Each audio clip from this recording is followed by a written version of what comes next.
That's pretty much it. They should. Ooh, this is a really cool score. It's 3-3. Wow. I think there's really good arguments on both sides for both of these Protosses. Like, Classic is a more consistent Protoss overall in individual leagues and in Pro League. But YongHwa in recent times has really, really stepped it up. Yeah, YongHwa has always got potential to be the best in PvP. No doubt about that. He's very, very good. I was very sort of split between this one as well. Like, Classic, he did have a good win in his last Pro League match. YongHwa, been doing pretty well. He recently got eliminated in Code A to Bial, actually, 2-3. So we had a very close match there. Very disappointing for him, I'm sure. But yeah, he has got fantastic PvP. And look at that, 4-1. 4-1, 6-1 overall.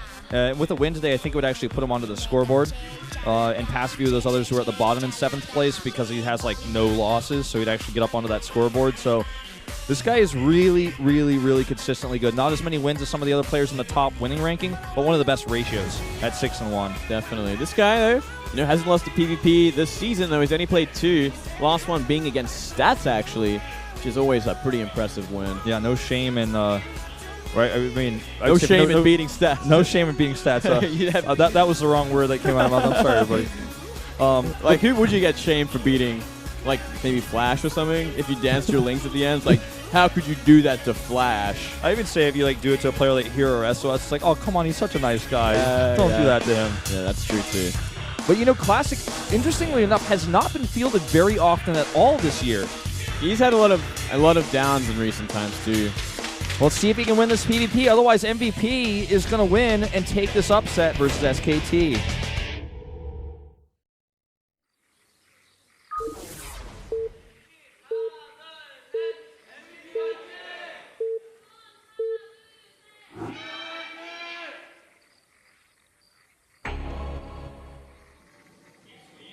Down here in the red for MVP, it's YongHwa. His ID and his name, one and the same. And up here, it be the Chin Toss. Classic. Yeah, it's often called the Zealot Protoss because people say he looks like a Zealot with that chin. I think it has to be a little bit more pointy for that, though, right? Yeah, he's also called the Pizza Toss because his name is Dou, which also is the way that you spell dough for pizza. And he's gonna proxy, man. He's treating YongHwa like State here. He just want to do the same thing he did to State. Yeah, a bit of a bully. All right. Let's see what kind of proxy this is. I feel like it's gonna be the Stalker version. I think it has to be from this distance, right? Yeah. It's gonna be like you need, I think, 13 or 14 pros max for this, and you cut probes there, but you have just enough money to rush those Stalkers out, and you overwhelm and you out-micro your opponent in a very, like you said, far away rush distance or proxy distance. So yeah, I think it has to be. Okay, it's gonna be the 1 gate version. So yeah, trying to add a bunch. Just 1 gate. Let's see if we can do some big sort of commitment here. Has to make it happen. Has to do a lot of damage, or he essentially gives up a pylon. He gives up his gateway tech, and obviously his probe pulled that early puts him up behind in sort of economy as well. God, bit of a risk here. Yeah, exactly. Like it's nasty of a player to in this situation when SKT is down to proxy like this in such a location. Like if you look at Classic in his cam right now, he just took a big swig of his drink. He's just got it in his cheeks, man. He's like, this is actually what it feels like to cheese. You're like, okay, I'm doing this. Here we go. Yep. Because you have no idea whether it's going to work or not. It's often based on your opponent's movements. Well, so far for YongHwa, it's looking like it might have been the right choice. He's already got those 2 gases up pretty quick. And he's going to be waiting for that Stalker from his Cybercore, so that's going to be a while as well. The Zealot's going to be in his base before he even begins a unit. Yeah. I think this is just too far away. Okay, it's going to be obviously relying on Surprise Factory with 2 Zealots and Stalker. It's like exactly what he did to State. Like the exact same build. This is totally relying on Surprise Factor, but that's a long distance. It is a long distance. What is he going to hide here at the natural? He's just maybe putting a pylon there to trick him? Maybe a Stargate. Oh, Twilight. All right. But that means no Stalker and no Mothership Core because this is a rush. Ooh. This is exactly what Classic wants. Here comes the Zealot, so he's going to change things up now. Chrono Boost is out. Look at his face in the camera. No emotion whatsoever. He knows what he's doing. Cancels that Twilight Council immediately to get the Mothership Core out. He's going to need that air-to-ground damage because the Mothership Core is never going to die to these Zealots. Oh, you don't want to surround 2 Zealots. No. No way. retreats in time to avoid the Mothership Core. Nice timing. But once the Stalkers start coming out, the Mothership Core takes bonus damage from Stalkers. It is armored, and it actually just has no health, basically. Like, Stalkers just wreck Mothership Cores. He needs to actually kill the Stalker. He needs to target his Stalker and the Mothership Core on that Stalker. He definitely needs to start targeting that Stalker. The problem is if he does that, then the Zealots are just going to get in his probe line. It's a pretty lose-lose situation here. Well, he's going to buy time with his Mothership just for now, while the second Stalker gets out. It looks like the probes are going to be committed to this, so he's going to lose a lot of probes for this. Yeah, he's already way down in probes, and he's going to lose the Mothership Core too. It's 2 more shots will do it, and he'll lose it. He's going to lose the Stalker for it. Was that even worth it? That's a good question. And actually, I think the answer is no, because he can't reinforce quickly enough at this proxy location. Yeah, I didn't know about that. Looks like he's paranoid, though. He's not going to... Oh, he's just looking for it. Yeah, he doesn't know where it is, and now he's like, oh, it's that far away, okay. It's like actually pretty far. I'm like, he's going to have 3 Stalkers out for this. So he can shut it down. It's only going to be 2 vs 3. He shuts it down, but now he's at a worker deficit. Pretty big one at that. And I feel like the right move here for YongHwa might actually just be to counterattack and try to get his own damage done. Like, stifle this production by killing this gateway, maybe, or just killing that pylon straight up and then counterattacking, hitting this nexus. Yeah, I thought that would have been the right choice. He's not really making probes at this point either. He's really committing. He's going for 2 more gateways. Warp gates almost finished. Looks like he's just going to go all in. I think that's the right choice, but he's going to lose his probe, which is not going to be able to give him any forward pylons. He's going to lose that right away. See, I think that was a bit overzealous going into the main base there. Not sure about that one. I think now that that's happened, Classic knows exactly what YongHwa has planned. Can you check? He knows where the gateway is, right? Okay, well, he definitely does now. Yeah, he knows where it is. He's actually going to get 1 warp in off of this gate before that pylon goes down. I think it's not going to matter at this point. Now 2 sentries get warped in. Mothership Core is going to have enough for a photon overcharge if they ever do get up that ramp. Stargate's finished. Nexus is almost finished at the natural. Like, Classic could not be further ahead. Yeah. I mean, the Twilight Council that's coming up here, it's just not timed to do anything.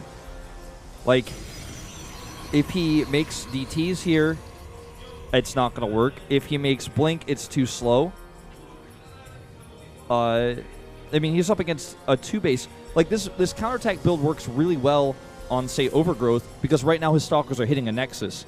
But on this map, on Vaani Research Station, the Nexus is safe behind the base, behind those sentries. So you can't really just counterattack. Which, when I was saying I think this is the right choice, I even, like, myself absentmindedly thought, like, oh, yeah, I guess you could just go up there with a Stalker and hit the Nexus. But no, on this map, no, you can't. It's back there in safety. He is just so far behind at this point, just in pure economy alone. But I think just about in every other way as well. Like, these Phoenixes are actually a great choice. They're going to help out so much against Blink Stalkers if they ever try and commit. He's going to pick up half of them, and the rest of his army is going to deal with it. And this Phoenix is real. Like, I think he probably thinks it's a hallucination, but it comes in there and scouts. So he doesn't even have a Nexus. It's just now started. He can counterattack with this Oracle, too, to keep the pressure on. At this point, I don't think YongHwa could be any further behind. Yeah, it's going to be a pretty hard way back up there. Already down, 14 supply in probe count, 31 to 27, so it's not too much of a deficit. Just the natural just been mining for so much longer and will continue to mine for so much longer as the Nexus is only half done for YongHwa. I mean, just look at the supplies, too. I feel like the only way that YongHwa gets back into this game is if he just turtles super hard, because we do see this in PvP sometimes because it's so hard to actually kill in this mirror matchup. He just turtles really hard, gets like a forge up. He has to take a lot of risks. He gets like a forge up, starts getting forge upgrades. The thing is, if Classic sees that he's turtling, he just takes a 3rd base, and there's literally nothing YongHwa can do about it. Yeah, I mean, from here, Classic's only going to get bigger. He's going to get into his Robotech. He's going to get like that Death Ball army that you see in the mid-game, maybe Immortals, maybe even Colossus. He does have the time to go for Colossus if he wants to. And he's going to take that 3rd, and it's going to pressure YongHwa to either take a 3rd, that's going to be a lot riskier for him, or to be aggressive, which is going to be no doubt at a deficit in supply and economy. Yeah, and if he ever moves out, there are Phoenixes and Oracles ready for harass. Yep, just like that. Shows his hand a little bit. Ooh, to keep that Phoenix just alive. This Oracle's so funny. He's come here and be like, well, you don't even have any probes to kill. I guess I already won the game. Pretty much, right? Pretty much. This base has 18 probes saturation. In fact, like, probably should just send 2 of those over to the other base to get like a little bit better saturation, right? Like, he has nothing there. He's making, he's getting that forge like I was talking about. He's going to try to turtle here and get ahead, but Classic sees it, matches with his own forge. He's going to take a 3rd base. I think Classic might even just go, yeah, like you were saying, for Colossi here, and he has the Robo's already on the way, actually, as I say this. Yeah. All he has to do at this point is make the right choices in unit composition, and he can commit to another base if he wants to. There's like literally no risk at this point. Yeah. He sees everything that's going on in the base of YongHwa and like, oh, okay, so you're incredibly behind in economy. I know exactly what units you have. You have Blinkstalkers, and you have not many of them. So I can make that third base. And I just have to make Immortals behind it, and you can't touch me. Yeah, like, this is one of those games where, as we watch this and as we commentate this, like, only a miracle will bring YongHwa back in this game. And he knows that, too. He knows that, like, something has to go horribly wrong for his opponent. He's not going to type out. He's not going to leave the game because in PvP, the game just simply will go on. It will go on, and he's so far behind, but he just has to hope for a miracle. He's also going to try to match Colossi versus Colossi. With the economy the way it is, I don't think he could try to go the other way and try to go like Charge Zealot Archon and Overwhelm because he would need a third base for that. But he doesn't have a composition built to hold on to a third base. If it got scouted, which it would by all these mobile units, the Oracle, the Phoenixes, Classic would just punish him in a second. Yeah, I think I like the choice if he can get to that stage where they they have like nearly maxed out armies. There's like a huge sort of Colossus arc for both sides, and it comes down to more positioning than anything else, at least for the first fight. Yeah. Obviously, like the Remax and everything else is going to be a lot quicker for Classic because he's going to have the bank and the economy. But yeah, I think the only chance YongHwa really has is to take it to the late game at this point. Try and defend until then and just take a good fight. That's really going to put him on even ground again. Yeah, that's his only hope, is to hope for that fight, the Max versus Max. The problem is that he was so far behind that Classic is going to hit Max first, and he's going to hit Max with a siege comp of Colossi with range, with better upgrades, most likely. Well, I mean, YongHwa is getting his +2 right now, but if his army is so small that he just gets zoned out, he'll never be able to take a third base. And then literally Classic could just poke with his ranged Colossi. He could do Zealot Warpins in the main. He could just eventually wear him down. And his own counter Colossi, he's just not going to have enough of them. He's just not going to have enough Colossi in general, I think. It's like he's going to try and keep on even ground with them, but there's already 2 Colossi out. Third one on the way. Templar Archives on the way as well for Classic, so he's going to go into Archon from here and Charge Lot. You know what? I think, I don't know, for a second there I was thinking YongHwa might actually just attack with all these gates he's adding, but looks like he just wants to add them to make sure he can try to defend this third base. Yeah, he kind of just wants to make sure his production's up so he can defend and warp in when the time comes. But, he's such a deficit in army supply as well. I don't know. I feel like it's just going to remain that way until Classic decides to fight, and then it could just very well be a bulldoze. Yeah. I mean, I'm not trying to spoil the ending of the story, guys. I'm trying to spoil it. I'm telling everyone the ending right now. I'm just saying, like, this game it's essentially been over 5 minutes ago. But well, you just spoiled the story completely. Well, I was dancing around that for a while, but all I'm saying is, like, there is a chance he comes back. We have seen it before. In fact, I think a PvP game that YongHwa played himself, he was massively ahead and lost by, like, excellently move commanding his Colossi last round. That can happen. It happens. That can happen. That's why he's still in this game. He's like, God, I hope you right-click instead of A move. Literally what he's thinking. I'm not even sugarcoating this for you guys, but he is going to hold on this base. He's doing everything right from a deficit. It's just that deficit is so significant that look at the army supply, 96 to 77. He sees that the third base is made with these Phoenix Scouts, and he's like, okay. Remember what I said earlier when I said as soon as he sees the third base, he's going to punish him instantly? Sorry, spoiler alert, it's what's happening. He's coming across some map right now, and he's going to punish this base. That's exactly what's happening. He sees everything. He sees exactly what he's up against. He's like, well, your army is clearly smaller than mine. I can actually deal with this. Same time, though, we do see YongHwa poking out as well. Oh, God, this could be horrible. Could be horrible. Could be a good idea. It might force Classic back, actually, which would be kind of amazing in a way. It's like, wait, that's actually an empty third base. Hang on, you're actually going for like an all-in from here. Yeah. He's got a Warp Prism that's really scary, by the way. Like, should he just hold this and they trade, even the Warp Prism is going to do massive damage to the third, or to the natural. Maxed out. He's up 50 supply. He's up massively in Archons. He's going to pick an Archon off for free almost, it looks Essentially. It's down to 70 HP. Time Warps are really important right now, and that Warp Prism is important too. That's one of his warp-in points here, but this Warp Prism is really scary. He's going to remax his army actually at that Warp Prism. Any unit he uses is actually, any unit he loses is going to go right into this base. Yep, he is. Huge advantage. Here we go. Looks like YongHwa is going to go for it into a horrible concave. And he gets Time Warped here as well. And a few Zealots come from behind. That Warp Prism is going to get picked off here by the Phoenixes, and that is going to be game over. Classic is just ripping through this one, and the Zealots are still doing damage, I think, at that Warp Prism. Oracle even looking for some damage here. Why not? GG, it's Monday. We're going to an ace match, Moonglade. We're going to an ace match. And, you know, it's been a pretty exciting one. MVP definitely has SKT on the ropes. And the ace match. God, I wish I wrote down the ace match map. I forgot to do it this time. I'm going to look that up for you. I think it's Sejong, but I can't remember for sure. That would be interesting. Sejong map. And because I didn't write that one down either. It is King Sejong. I was right. Okay. My memory's better than I thought. Got a good memory, Mace.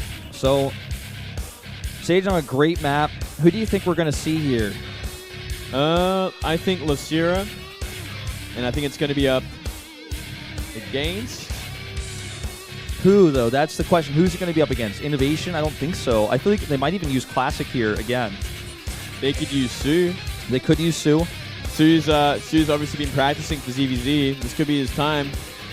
There's also a chance that because they expect to see Su, maybe YongHwa is looking better in PvZ or something, and they're feeling like... they don't want to play against Su in ZVP right now. I wouldn't either. He just won 2 best-of-5 ZVP. That's true, actually. That would be a scary, scary idea.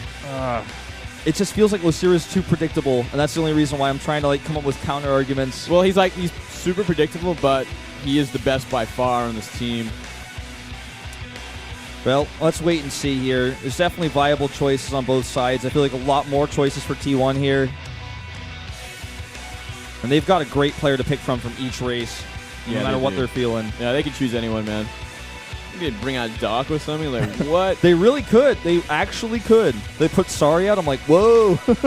That's ballsy. Like, I guess you really just do want your players to practice today or something. Sorry, got some more booth experience, but we need to give them some ace match experience as well. So that's really rolling the dice. Well, we're going to get that reveal here in just a second, guys. This is one of those really tough to call ace matches. Lucira, definitely the most likely candidate for MVP.